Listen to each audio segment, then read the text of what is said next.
Bem-vindos a mais uma edição da Grande Entrevista. O convidado chama-se Jaime Langa, diretor da revista Negócios. Ele é um quadro do Partido Frelimo. Nos últimos anos, meses, um pouco silencioso. Este momento será oportuno para dizer alguma coisa ao país e, quiçá, para a própria Frelimo sobre os acontecimentos vigentes no país. Bem-vindo.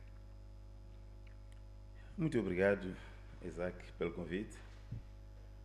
Eu não me tinha dito que queria ouvir minha opinião, e não a opinião do partido. Eu não represento aqui o Partido Frelimo. Estou cá na qualidade de diretor da revista Negócios, convidado para dar a minha opinião pessoal sobre os fatos. Portanto, mas é inevitável que falemos da governação, e esta governação está acoplada à própria Frelimo, de que é membro. De uns tempos para cá, no primeiro mandato de Filipe Nunes, era muito mais interventivo, quer nas redes sociais, quer através de escritos. Aliás, tem uma obra lançada há sensivelmente 2 anos, intitulada Ideias Soltas, onde faz alguns questionamentos, algumas provocações sobre o sistema de governação do próprio país, a forma como a própria sociedade se comporta. Este momento é oportuno, na nossa ótica, para que um quadro da Frelimo, que anda silenciado, digamos assim, nos últimos anos, também, quem sabe, diga alguma coisa sobre o que está a acontecer no país. Foi desta perspectiva. Silenciado talvez não seria a boa forma de classificar. Nunca ninguém disse, provavelmente, aos tais que diz que davam as suas opiniões para pararem de falar. Nunca ninguém. O que lhe posso provavelmente dizer é que esse momento interventivo que estava a referir era-se proveniente de uma forma organizacional que existia, que criava condições para que este grupo que está a referir, que me inclui, digamos, tenha espaço de opinar. Mas a partir do momento em que as coisas mudam, as direções das instituições mudam, os modelos também de gestão das instituições também mudam, e com essas mudanças todas, o novo modelo provavelmente não achou que esse modelo interventivo que nós tínhamos fosse útil. Nunca nos disse para não fazer, mas também nunca nos chamou para fazer.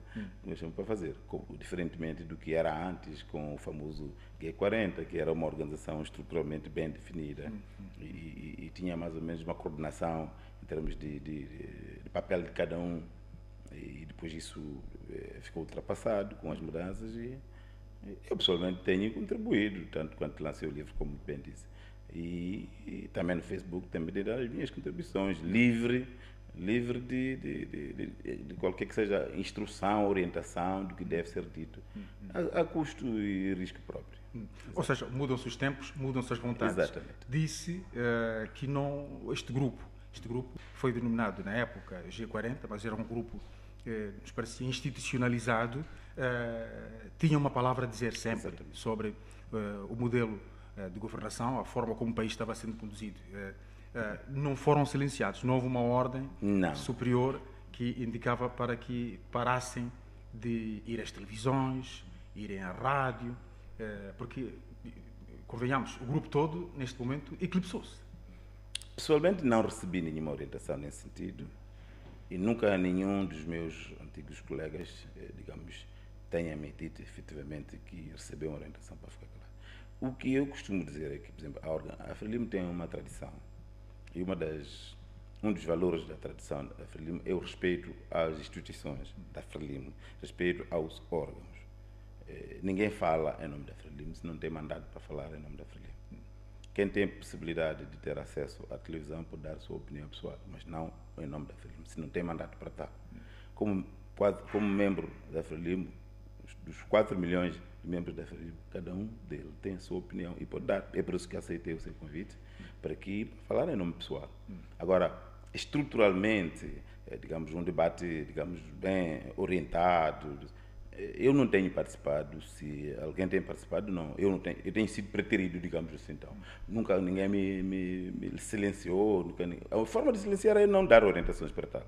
Não precisa dizer não fale, é só não dar orientações. Isto terá alguma razão com o facto de o Jaime, eu sei que o Jaime é um guebuziano, permite-nos o termo, um guebuziano assumido e muito querido do próprio presidente, Armando Guebuza, terá a ver também com esta situação, o facto de ter alguma costela com o Armando Guebuza, costela, digo, política? Pode ser que sim, pode ser que não.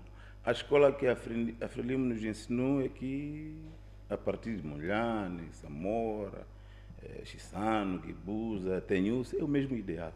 Nós não podemos aqui criar, digamos, guebuzistas, genhucistas. Agora, há pessoas com que cada presidente, de uma forma mais flexível, trabalhou mais que os outros. Mas esses também que não estavam perto de Guebuza, estavam a fazer o seu trabalho também nas suas frentes. Mas, feliz ou infelizmente, havia uns que estavam mais à frente que os outros. Provavelmente o presidente Nilson também tenha optado por outro tipo de abordagem e outra forma de ser e estar dos seus, digamos, camaradas e tenha provavelmente selecionado outro tipo de intervenções que eu pessoalmente não fiz parte. E não é por mal, porque enquanto membro da Frelimo, através da minha revista Negócios, através dos meus livros, através das conversas que tenho tido na imprensa, também tenho dado a minha contribuição. Embora não seja formal, mas tenho dado a minha contribuição. É assim a cultura da Frelimo. Todos nós temos tarefas individuais, cada um no seu lugar onde está. A sua tarefa é continuar a divulgar a mensagem. A presença do G40, este termo foi conotado como sendo um termo de alguma forma pejorativo na época. Mas de alguma forma trouxe alguma força para a própria forma como o país era conduzido naquela época. Exato. E o que é que mudou desde então, desde a época em que vocês atuavam daquela forma e neste outro modelo em que vocês já não fazem parte, digamos assim? O que é que terá mudado? Que mudanças nota? Não, como disse inicialmente, mudam-se os tempos, mudam-se as vontades. Entrou uma nova gestão do país, com nova estrutura, com seus líderes, e os líderes que entraram na área de apoio à comunicação, provavelmente optaram por um outro mecanismo. Outro mecanismo, não é nenhum problema. Não enfraqueceu? Não enfraqueceu. Não enfraqueceu a própria Frelimo, o próprio governo, porque era para a Frelimo e para o próprio governo. Provavelmente enfraqueceu, digamos, o amadurecimento das narrativas, porque já não tinham o mesmo movimento. Talvez estávamos habituados ao tal G40, que era, digamos, uma máquina, digamos, de forma informal, mas era uma máquina coordenada. E a coordenação dava praticamente porque não precisa dizer o que é que deve dizer. É preciso dizer como é que está o país. E cada um dos membros de G40... Sem escamotear. Não é preciso, não precisa. Nunca ninguém foi dito para não dizer isto ou não dizer aquilo, ou dizer isto desta maneira ou daquela maneira. São pessoas competentes, que faziam parte daquele grupo, desde que lhes tenham acesso à informação real dos fatos que ocorrem no país, eles tinham como mobilizar a sua opinião e poderem dar a sua opinião no nível da imprensa. Não era preciso dizer-lhes o que é que devem dizer, o que é que não devem dizer. Eles também são homens. Quem criou efetivamente o grupo? Ninguém criou o grupo.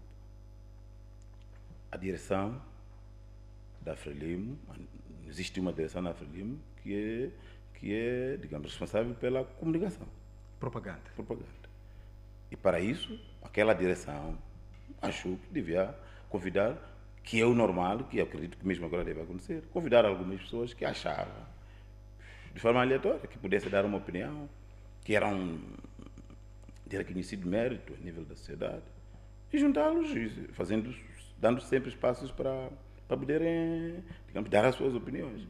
Agora, quando és convidado e é informado qual é o real, digamos, percurso do país, com informação mais fidedigna, dada pelo próprio Presidente da República, ou pelo próprio Presidente da Frelimo, ou pelo próprio Ministro da área, ficas com um alicerce de informação que te possibilita dar melhor a sua opinião, até contrariar as opiniões que aparecem sobre os mal-entendidos que existem sobre os assuntos. Era uma espécie de porta-voz do partido e do governo. E do governo, exatamente. Era mais ou menos isso. Mas porta-voz de informação real, provada, concreta.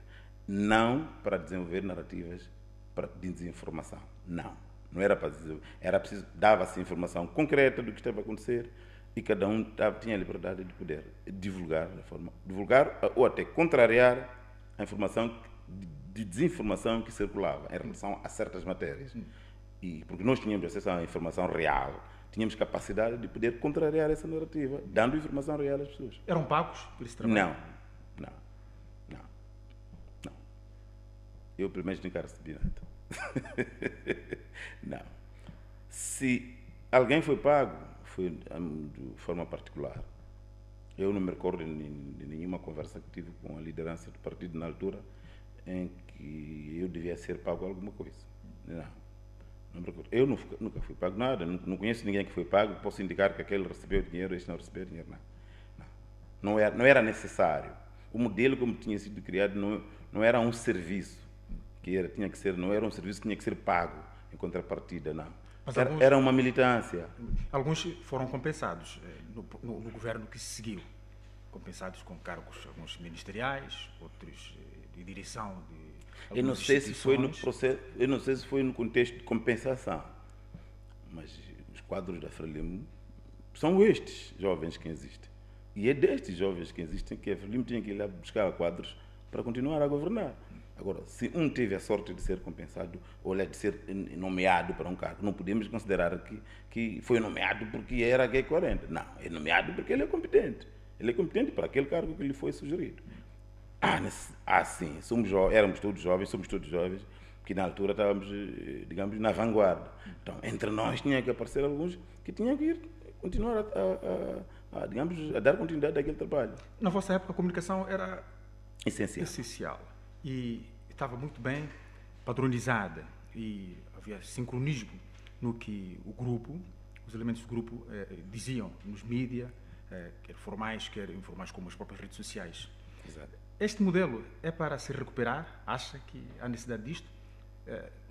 O governo que termina agora, o mandato que termina agora, foram 2 mandatos, não nos pareceu muito presente na comunicação social, sobretudo, num modelo muito interventivo como aquele que é feito por este grupo.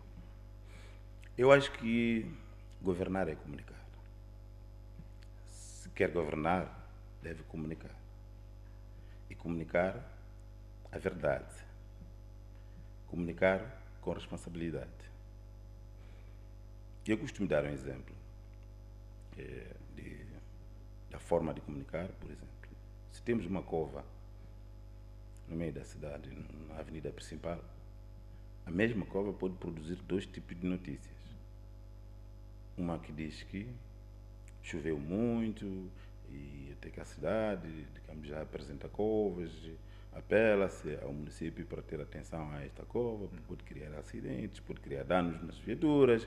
É uma notícia essa. A outra notícia é: este município não fazem nada, são ladrões, são corruptos, a estrada está cheia de covas. É preciso comunicar com responsabilidade. Essa era a nossa responsabilidade. Não era para falar bem do governo, não era para falar mal do governo. Era preciso comunicar com responsabilidade. Neste momento, a comunicação não está sendo feita com responsabilidade? Não posso avaliar, não faço parte, digamos, do grupo que lidera o processo de construção e desenvolvimento de narrativas do atual governo.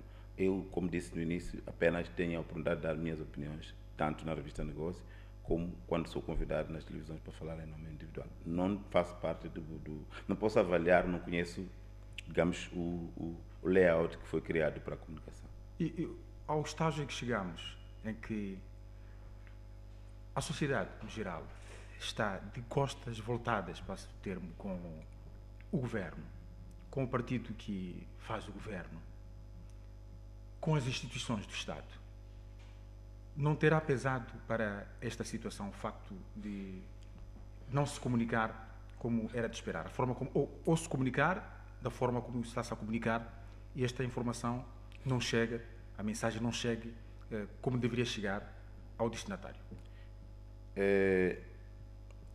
A situação em que nós nos encontramos hoje, inclusive de manifestações, eu queria provavelmente analisar de forma, digamos, mais profunda. pensar que, por exemplo, quais são as causas, afinal? As manifestações não estão aí porque um senhor achou que tinha que fazer uma live e convocar. Criou-se com o tempo, durante muito tempo, um ambiente fértil para isso. Não podemos esconder, e não há ninguém que não tenha a certeza de que o país não está bem. O país não está bem, há muita precariedade de nível de vida das pessoas, há muito desemprego, há muito jovem nas cidades que não trabalha, e não tem uma fonte de renda, não tem uma fonte permanente de renda, não tem uma ocupação, não tem uma utopia da sua vida, não consegue ver no fundo para onde é que a vida dele vai, e estas questões todas, acumulando essas pessoas todas, qualquer um que aparecesse com um fósforo apenas para acender, o fogo pega, porque estão criadas as condições para que aquele campinho arde. Nós estamos numa situação, o país está numa situação dessas. Apareceu alguém com mais coragem, digamos, o que usou este mecanismo, porque encontrou este terreno fértil para fazer isso e aparentemente está a dar certo. É verdade que a manifestação é um direito, digamos, fundamental, porém a manifestação como direito não pode contrapor-se, não pode, digamos, ultrapassar o outro direito, que também é fundamental, nomeadamente a vida, digamos, ao direito de circulação, livre circulação, ao trabalho, à saúde, não sei quantos. Então, a partir do momento que uma manifestação, digamos, fere esses outros direitos, já deixa de ter um sentido real, aquilo que é constitucionalmente estabelecido, que é reclamar um certo direito, que é o cumprimento do contrato social do Estado, do governo, neste caso, para com o cidadão. Quando há falhas de um lado do outro, tem direito a reclamar. Entretanto, embora não tenha que ser autorizada, porque a lei não preconiza autorização para uma manifestação. Informação. É informação. Comunicar, e as instituições, digamos, nomeadamente o município e a polícia, tomam conhecimento e fazem acompanhamento. Assim como podem sugerir uma outra data, um outro momento, achar que um outro roteiro, podem sugerir. E não me parece que estas manifestações cumpram com esse desiderato. Não me parece. Isso torna a manifestação um pouco mais rebelde. Ou seja, não há uma organização, efetivamente, para essas manifestações. Mas E ela, por ser uma manifestação, digamos, não muito profissionalizada, nós tivemos espontânea. É muito fácil, digamos, dentro daquele grupo de pessoas, daqueles jovens que perseguem, também infiltrarem-se outras pessoas com outros interesses. Não acredito que são todos os jovens que estão a seguir a manifestação que têm interesse em roubar, em saquear lojas. Não acredito. Eu acho que existem no meio dos manifestantes pessoas de boa fé, pessoas que efetivamente estão ali para manifestar de forma pacífica, mas também introduzem-se no meio disso tudo os chamados vândalos oportunistas, que por aí roubam, saqueiam lojas, o que é muito feio.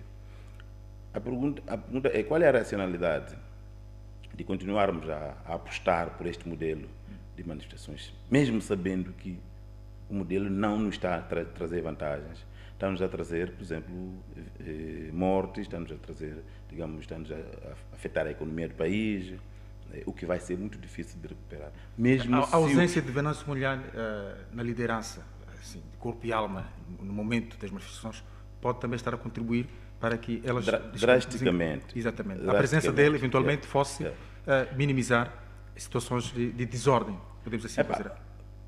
Olhando para os cenários que temos sido assistir, dá a entender que provavelmente ele tenha uma voz, porque é ele que fala, e o que fala, os homens que lhe representam cá cumprem.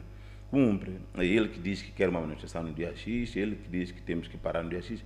É verdade que, com o tempo, o movimento está a começar me parece estar um pouco a retrair-se, porque aquelas pessoas que fazem as manifestações vivem do negócio do dia a dia. Não são pessoas que podem ir à manifestação, o seu emprego vai lhe pagar salário na mesma.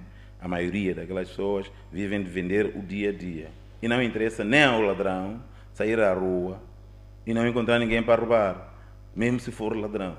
Muito menos aquele que vende ovos todos os dias na rua, aquele que vende recargas todos os dias na rua, aquela pessoa que tem uma banca na rua, não pode passar 3, 4 dias sem vender nada, porque o pão de cada dia é dado pela venda daquele dia. Exatamente. Então, não sei se isto tem sustentabilidade, o modelo que está a ser usado agora, não sei se poderá ter sustentabilidade, ou vai ter que retrair-se. Provavelmente o mobilizador deste movimento tem que repensar melhor qual é a outra estratégia de pressão que pode fazer ao governo para atingir os seus interesses. Mas por esta via não acredito que tenha viabilidade. Disse o Jaime que o Venâncio encontrou um terreno fértil para poder mobilizar, exato, sobretudo os jovens. Exato.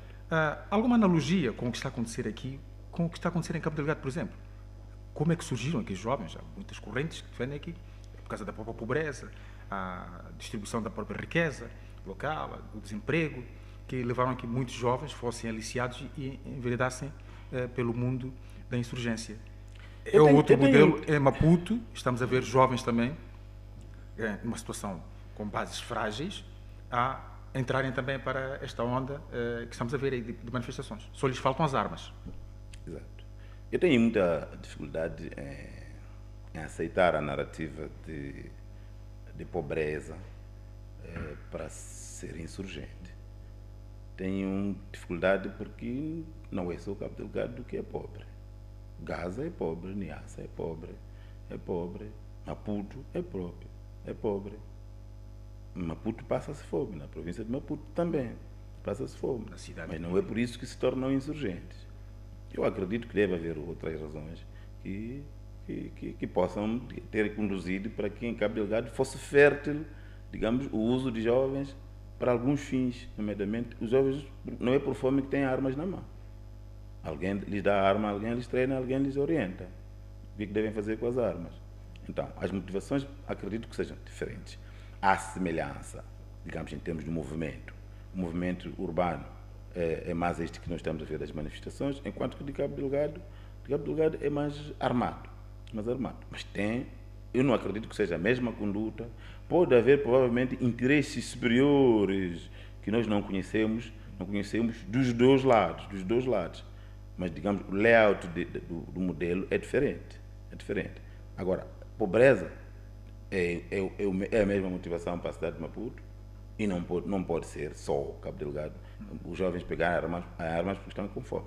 As armas não estão disponíveis por aí, que é só ir buscar porque estamos com fome. Alguém tem que lhes dar armas, alguém tem que lhes dar a logística, alguém tem que lhes dar o treino, alguém tem que lhes orientar como agir, alguém tem que lhes dar a comunicação. O sistema em Cabo Delgado eu acredito que seja totalmente diferente. Há outros interesses em volta da insurgência em Cabo Delgado. Se quisermos, digamos, comparar, acontece sempre aquele tipo de situações em todos os países onde há recursos daquela natureza que tem em Cabo Delgado. Também acontece isso. No início eu até acreditava na narrativa de que era para afastar, digamos, as instituições do Estado para que os recursos sejam explorados de forma mais fácil, digamos, sem pagar impostos. Agora pensa de outra forma? Não penso de outra forma, mas não tenho prova. Com o tempo não consegui, digamos, provas de que tem a ver com os recursos existentes em Cabo Delgado. É capaz de ter a ver. Porque não interessa nada os jovens aderirem. Eu nem sei, nem tenho certeza que são moçambicanos, jovens de Cabo Delgado. Numa entrevista recente que fiz ao João Feijó, que é um pesquisador que tem como base de estudo a província de Cabo Delgado, as regiões, ele diz que nas entrevistas que fez com alguns ex-insurgentes, as lideranças são tanzanianas, sobretudo. Exatamente. Isso pode ser um negócio. O que interessa a um tanzaniano chegar e atacar Moçambique? O que interessa? Não é o governo tanzaniano, de certeza absoluta. São pessoas que são naturais da Tanzânia, provavelmente treinadas por outros interesses para vir aqui resolver um negócio qualquer. Um negócio qualquer que nós não sabemos qual é. Mas... Obrigado, Jaime. Vamos fazer o nosso intervalo nesta grande entrevista. Estamos hoje aqui com Jaime Langa, é diretor da revista Negócios, a olharmos um pouco para o panorama do país. Voltamos daqui a pouco.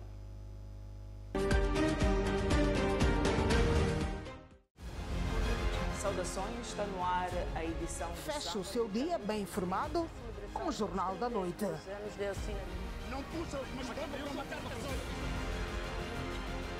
Com uma equipa de jornalistas dedicados, garantimos que você não perca nenhum detalhe do que acontece no país e no mundo.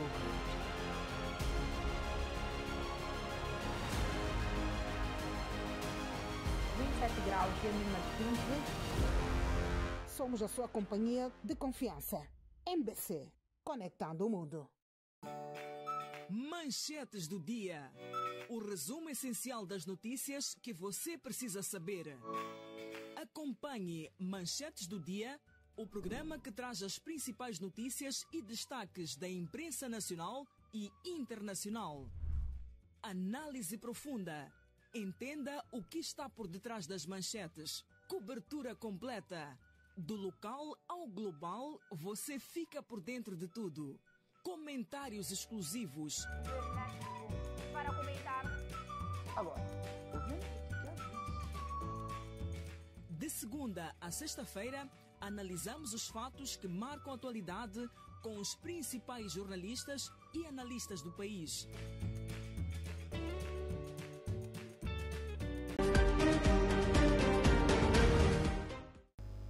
Estamos de volta já na segunda parte desta grande entrevista em que recebemos Jaime Langa, diretor da revista Negócios. Ele é autor de outras obras desta, intitulada Ideias Soltas. Há uma provocação que o Jaime faz, eu sei que ao nível da própria revista Negócios tem feito algum trabalho, a nível de opinião, sobre, por exemplo, a distribuição da riqueza no país. O governo não fez de tudo nesses 2 últimos mandatos, as suas provocações, em termos de investimento, a pensar nos jovens que estão fora de Maputo. Maputo é o centro de tudo, decisões políticas e económicas.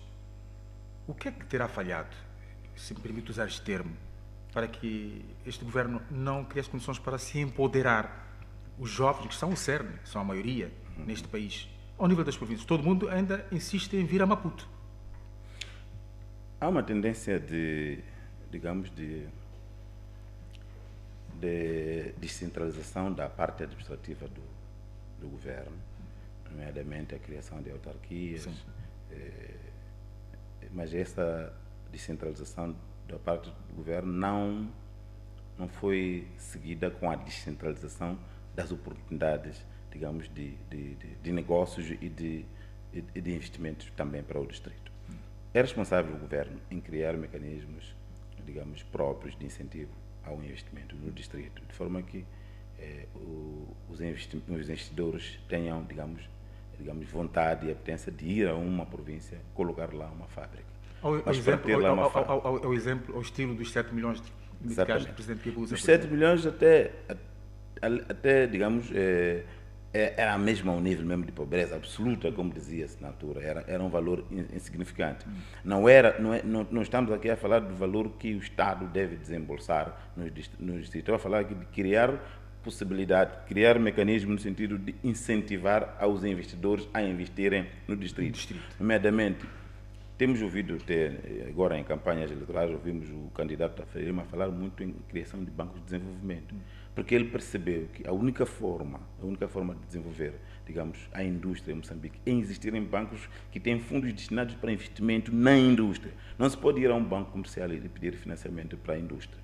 Uma indústria é um investimento que é feito com períodos de recuperação de longo prazo, 5 anos, que o financiamento deve ter períodos de diferimento de pagamento de juros, de forma a recuperar o investimento. Isso não pode se fazer através de um banco comercial.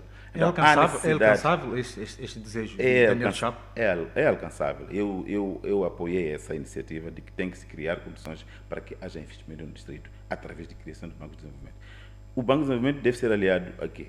A políticas concretas de incentivo fiscal, ao nível do distrito. Quem investe no distrito, por exemplo, não paga imposto de IRPS por tanto tempo. Quem investe no distrito, por exemplo, os trabalhadores não pagam esse. Arranja-se ali questões fiscais, aduaneiras, produtos da classe K, como dizem no Código de Benefícios Fiscais e Aduaneiros. Existem existem mecanismos próprios. A lei de investimento já prevê esse tipo de situação. É preciso pôr em prática, criar modelos próprios para que o distrito seja o melhor destino para investimento. As pessoas não vão sair do polo distrito. de desenvolvimento. Polo de desenvolvimento.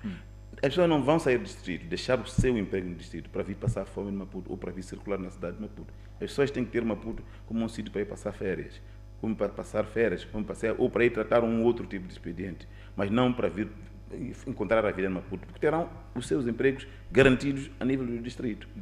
Se ao invés de um distrito, um tribunal, ou um distrito, um INSS, como ouvimos no passado, se tivesse sido um distrito, uma fábrica, provavelmente uma parte deste problema que nós temos hoje teria reduzido. Uma fábrica de mão de obra intensiva. As fábricas têxteis, a indústria algodoeira, a parte da agricultura, da pecuária, processamento de produtos agrícolas, esse tipo de iniciativas que têm praticamente mão de obra intensiva, precisa de muita gente. Se metes uma fábrica em Gaza, dificilmente vais ter 300 jovens disponíveis ali para ir trabalhar. Vai ter que trazer de outras províncias. Provavelmente não há tanto jovem, digamos, eu quero 300 jovens com 12ª classe feita para virem trabalhar na fábrica. Resolves um grande problema. E se tiveres 11 fábricas dessa a nível nacional, vamos lá, 10 províncias a nível nacional, estamos a falar de, aliás, já se falava muito em 3 milhões de empregos, não sei quantos milhões de empregos, depois começamos aqui a distribuir charuas, começamos a distribuir, digamos, katanas. Qual é a responsabilidade disso? Estamos a falar já do Sustenta. Não só o Sustenta, o Secretaria de Estado da Juventude também. Houve muito movimento que não tem sustentabilidade. O agricultor provavelmente não queria trator, queria machamba lavrada. E para isso, e ele não é especialista em tomar conta de máquinas. Provavelmente, se tivéssemos pensado em criar associações, ou criar conjunto de empresários que estão disponíveis a receber, para depois eles tomarem conta, fazerem assistência técnica daquelas máquinas. A criação de farmas. E o Estado a ajudar, por exemplo, a subsidiar o aluguer para as machambas dos agricultores. O agricultor quer machamba limpa. Não quer trator, quer machamba limpa. Quer alguém vá que tenha trator em condições para ir fazer. Entregar ao agricultor um trator, não vejo isso como uma solução, porque o trator vai avariar. E ele não é especialista em tomar conta de tratores, ele é especialista em tomar conta de tomate e cebola e batata. Portanto, a estratégia do governo falhou neste quesito. Eu acho que falhou. A questão de um distrito, um tribunal, um distrito, um edifício do Instituto Nacional de Segurança Social. Se calhar até tenha acertado na questão do distrito, um hospital distrital, mas outros... Quem é que vai depositar, digamos, a contribuição no Instituto de Segurança Social num distrito que nem sequer tem trabalhadores, se não funcionários públicos? Não tem lá fábrica nenhuma. Qual é a necessidade de correr para lá, para ir? Primeiro tem que se pôr fábrica lá. Temos massa crítica lá, temos trabalhadores lá. E começamos a pensar no futuro daqueles trabalhadores, através da contribuição, digamos, da segurança social. Mas nós fomos colocar institutos de segurança social onde não há trabalhadores para contribuir. Fomos colocar tribunais como se nós tivéssemos muitos problemas lá por resolver e não tivéssemos tribunais para... Vamos arranjar os problemas primeiro, pondo pessoas a trabalhar. Falhou na estratégia do governo? Eu não fiquei confortável, mas pronto, foi pensada também pelo governo e foi implementada. É importante. Não estou a dizer que essas instituições não são importantes. São muito importantes porque é preciso insistir primeiro em infraestruturas para depois termos essa massa crítica. Ou seja, não vão passar de elefantes brancos. Não. Nem os aeroportos não foi má ideia. Nem os aeroportos que chamamos de elefantes brancos. É preciso, não pode esperar as pessoas morrer para depois construir o cemitério. Constrói o cemitério primeiro, depois espera as pessoas morrer para fazer os enterros. Então, as infraestruturas são sempre bem-vindas, independentemente de hoje terem movimento ou não. Nós, depois de termos um aeroporto, temos que ter já, em redor do aeroporto, começamos a pensar em investimentos que serão suportados por aquele aeroporto. Temos que começar a pensar em colocar fábricas lá, que os donos das fábricas vão querer ir para aquele local. Temos que começar a pensar, temos agora, por exemplo, Xonguene, corredor ali de Xonguene também. Temos quase um porto ali a sair, temos ali um aeroporto ali ao lado. E se nós colocarmos ali duas fábricas, tanto o tem aeroporto a exploração como o porto, de areias pesadas, não é? Areias pesadas é o único investimento que está ali, significante. Para a infraestrutura que está sendo construída. É muito pouco. Não podemos ter um aeroporto só que recebe um avião por semana ou dois aviões por semana. Porque não há É insustentável. É insustentável. E falando em investimento... mas é importante a existência daquele investimento. Sim. É importante que o governo invista em infraestruturas, mesmo onde não existe hoje a começar. Porque investir em infraestruturas é a longo prazo. É a longo prazo. E depois começarmos a pensar em colocar lá, digamos, indústria que dê sustentabilidade àquela infraestrutura que colocamos. É por isso que discutimos sempre que, digamos, os produtos agrícolas não têm como escoar, não tem mercado. Porquê? Porque estão a apodrecer lá. Porque os agricultores foram primeiros e não têm estrada para trazer. Exato. Então, se colocamos a estrada primeiro, os agricultores já têm de onde trazer os produtos para o mercado. Falando em investimento a nível distrital, eu estive na Cala Porto e na Cala Velha em maio e junho deste 2024. Saí de lá, não sei como é que vou dizer isto. Há muitas firmas que foram abertas, muitas fábricas, algumas sequer iniciaram as operações. Sim. Isto no âmbito do carvão. Sim. E que hoje estão ali apenas como infraestruturas. Não há aproveitamento daquela infraestrutura toda construída ali. Como subaproveitar isto? Estamos a falar da Cala Velha. A única forma de na Cala Velha há outros pontos do país também. A única forma, volto a... Há um investimento que foi feito. Não. O investimento não é suficiente. Volto às iniciativas do governo. Sim. Para a promoção do investimento.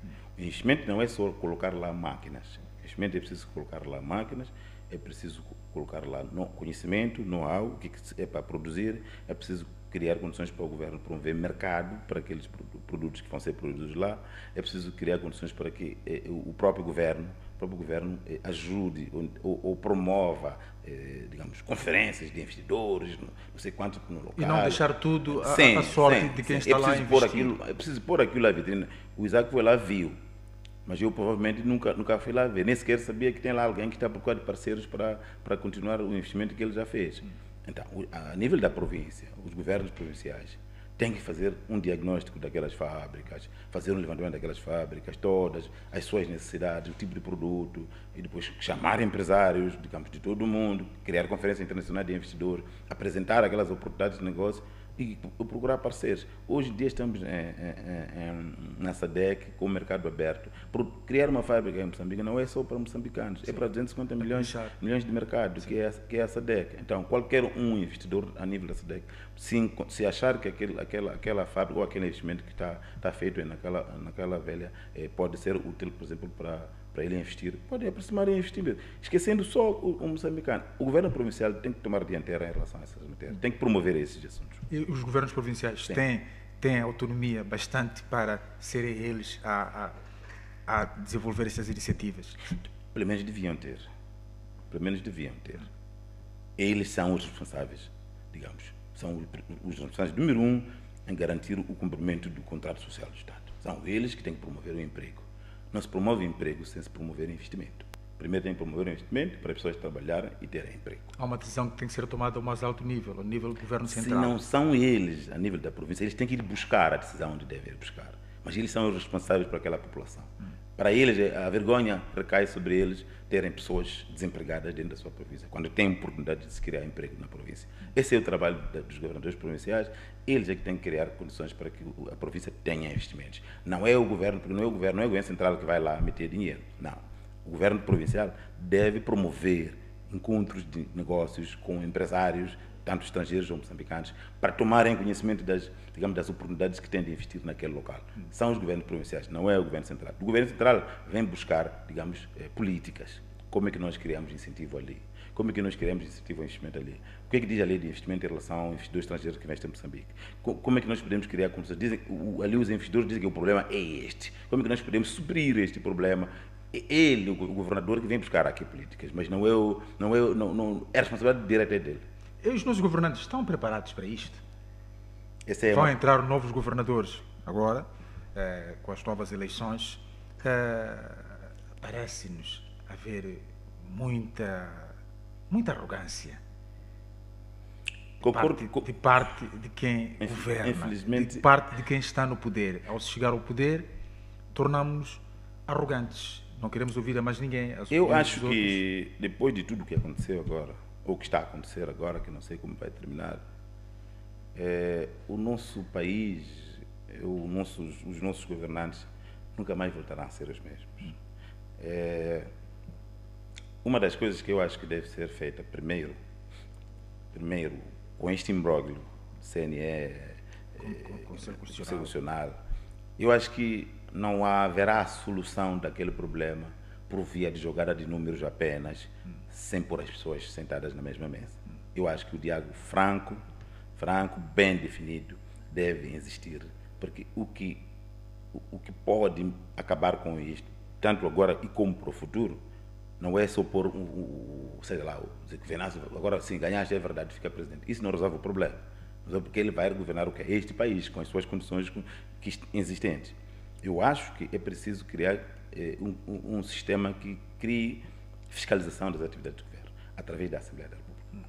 Tende a haver mais equilíbrio ao nível do Parlamento. O Partido Frelimo tem uma arrogância natural, porque isto é único, é natural, não querem discutir isso, nós decidimos. A lei está lá feita. Os ministros vão lá desfilar, apenas a sua classe. Renamo não quer saber, não quer saber, também a gente decide, está bem, está aprovado.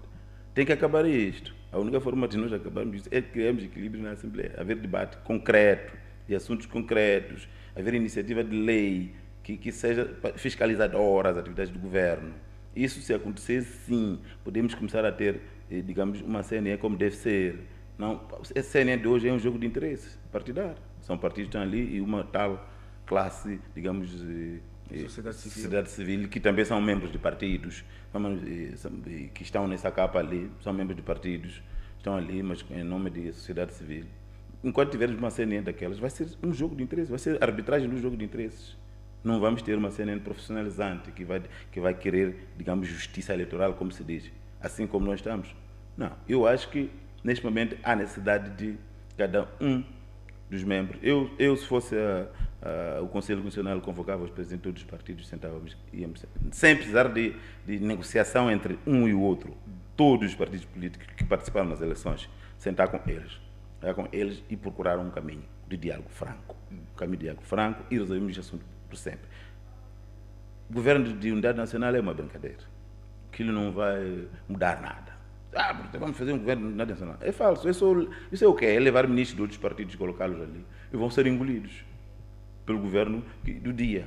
Vão ficar ali e resolver o problema de 5 ministros ou 10 ministros que outro partido vai entregar, resolver problemas de barriga, vão ser ministros. Apenas isso, mas não resolve o problema do país. O que resolve o problema do país é a Assembleia da República, que cria leis, fiscaliza as atividades do governo, cria instituições de fiscalização, tanto dos processos eleitorais como da própria governação do país. Não é o governo da unidade nacional. O governo nacional vão ser subordinados do presidente que estará lá, que for indicado como presidente. Então, não pode ajudar em nada isso. A realização de novas eleições seria o caminho? Não é o caminho, por uma questão de viabilidade das próprias eleições. Eu vi aqui, nesta mesa, alguém que foi entrevistado recentemente, e eu acompanhei a entrevista, a dizer que até as eleições autárquicas, o governo ainda não pagou as faturas. Vai arranjar dinheiro agora para pagar novas eleições, se até as eleições de passado ainda não começou a pagar. É preciso ver que a democracia é muito cara. Não podemos estar a brincar com dinheiro de qualquer maneira, todo dia vamos repetir eleições, não vamos repetir eleições. Vamos encontrar soluções. Já fizemos eleições. Tem problema, sim. Vamos tentar encontrar uma solução mas viabilizar essas eleições aqui. Exato. Naturalmente, um e o outro vão ficar lesados, mas o bem maior é a nossa vida, é o nosso país, é o povo moçambicano que vai sair a ganhar. Defende um arranjo que tem de ser feito pelo Conselho Constitucional ao nível do Parlamento. Será isto? Eu não vejo outra saída senão um arranjo a nível do Conselho Constitucional negociado com os partidos, de forma que a Assembleia da República seja uma Assembleia viável, seja uma Assembleia fiscalizadora, seja uma Assembleia com iniciativa de lei concreta, que discute assuntos concretos, que fiscaliza o governo. Fazer um governo, mantendo a Assembleia da República como está, não vai levar a lado nenhum. O governo de unidade nacional não vai levar a lado nenhum. Não vai a lado nenhum, porque vai ser de novo um governo engolido pela Assembleia da República. Enquanto não tivermos um bom fiscal, não vamos ter uma boa atividade. Não vamos ter. Não vai se refletir àquilo que é o benefício do povo. Não vai. O problema do povo reflete diretamente na sua barriga. Se ele não estiver a receber, digamos, o feedback, aquele deputado que está lá, que diz que eu sou do ciclo eleitoral de Niassa, a viver aqui na Smart Shield, serve alguma coisa para Niassa? Vai 2 vezes a Niassa por ano, em cada momento. e diz que é do ciclo eleitoral de Inhaça, é do ciclo eleitoral de Escola Kuala, de não sei quantos, e está aqui a viver aqui no Maputo. Serve para alguma coisa? Isso não serve para nada. No sistema tem que alterar. A CNE também tem que ser alterada. Tem que ser alterada. Deixando o Estado, que é uma instituição do Estado, diretamente, que é de gestão, patrimônio. Não vamos daquela que regula os processos. A CNE, o Conselho Constitucional. Aquele modelo já mostramos que não é viável para os nossos processos. Já se mostrou que não é viável. Então, 5 em 5 anos temos que voltar para a mesma estaca. Para as eleições temos que voltar. Quando era na cama, era iniciar a guerra de novo. Voltamos, sentamos, negociamos. Não pode. Temos que encontrar um modelo viável, um modelo que o povo fale. E o povo, infelizmente, só fala através da Assembleia da República. E por falar em povo que fala, o povo, estes dias, não tem estado a falar como gostaria de falar. Por exemplo, há restrições nas comunicações, ao nível dos dados. É gestor, é dono de um produto de comunicação, a revista Negócios. Foi diretor do maior jornal do país, jornal com maior circulação, Notícias. Por onde é que caminhamos quando bloqueamos a possibilidade, que é um direito também, de as pessoas poderem exprimir o que pensam? É um dilema. É um dilema. A segurança do Estado, que é o bem maior, tem seus mecanismos de trabalho e que deve usar todos os mecanismos que tem para garantir, por exemplo, a soberania do Estado moçambicano.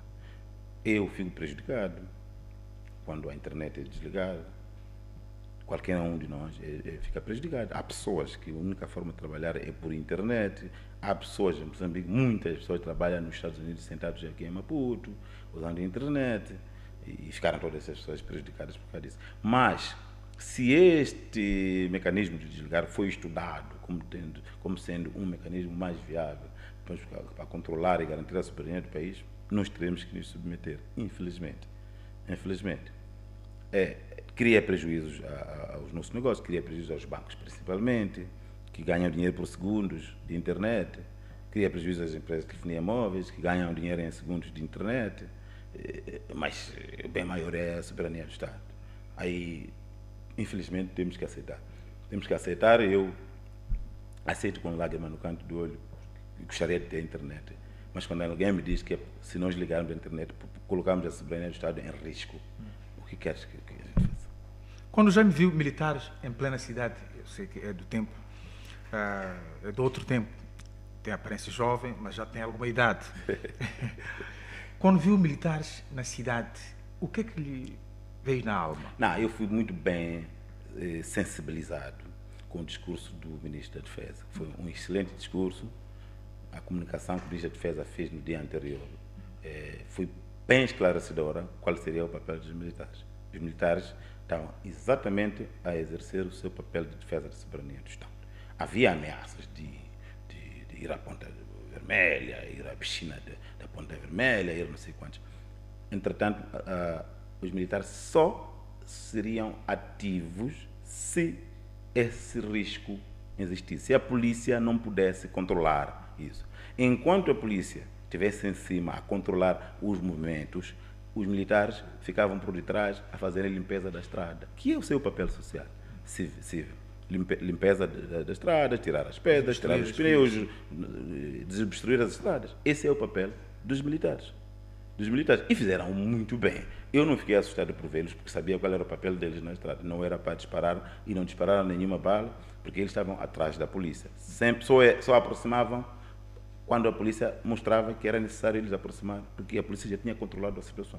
Foi o trabalho da polícia, bem feito, e os militares também fizeram a sua parte. Defesa da soberania do Estado. O futuro do país, em 30 segundos, estamos mesmo já a finalizar.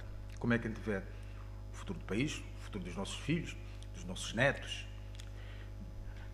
Eu vou dizer uma coisa estranha. Eu acho que o futuro passa por mudança de mentalidade, mas dentro da Frelimo. A Frelimo tem quadros competentes para levar este nosso barco avante. A Frelimo tem pessoas competentes. A Frelimo tem que mudar de mentalidade. A Frelimo tem que saber que tem que colocar pessoas certas nos lugares certos para fazerem trabalho, para o bem do povo moçambicano. Não faltam quadros no partido. Aliás, qualquer outro partido que ganhar eleições vai ter que ir buscar quadros no partido Frelimo, porque é lá onde está o maior armazém de quadros competentes neste país. Já disse isso o Venâncio até no passado. Até onde a Câmara já disse isso no passado. Tem quadros competentes a Frelimo, sim, jovens até, alguns mal usados, outros nem sequer, nem por isso, nem são usados. Mas existem neste país. Existem académicos neste país competentes para aconselhar qualquer que seja o governo os melhores caminhos a seguir. A mudança que se fala, por mim, deve sim ocorrer o mais rápido possível. Mas eu, como tenho o domínio do ambiente, prefiro dizer dentro do partido Frelimo. Não refiro-me a mudança por tirar Frelimo e meter outro partido. Essa para mim não é mudança, isso é um retrocesso. Alguém já disse há pouco tempo que, de repente, temos um novo partido que a Praça de Heróis vai ter que mudar de nome, porque alguns heróis vão deixar de ser heróis, passam a ser bandidos. Isso é um retrocesso muito grande que o nosso país estaria a correr. Dentro da Frelimo tem que haver mudanças para o bem do povo moçambicano. Está disponível a enquadrar o próximo governo? O que quer dizer estar disponível? Eu sou Jaime Langa, que conheces muito bem, que o próprio governo conhece, os presidentes conhecem, como Jaime Langa, que sempre contribui no seu lugar, sempre aquilo que fosse necessário. Não estou aqui para... não. Eu sou empresário, sabes muito bem, e abracei a parte empresarial. O meu papel é esse, é continuar a trabalhar como empresário para o bem do povo moçambicano. Muitíssimo obrigado. Foi então aqui a participação de Jaime Langa, ele é quadro da Frelimo, é também o diretor da revista Negócios. Estamos aqui a olhar um pouco para a situação vigente no país e a perspectivar o que Moçambique poderá vir a ser proximamente, assim que for constituído o novo governo e o próximo Parlamento. Voltamos a ver-nos numa próxima ocasião. Até lá.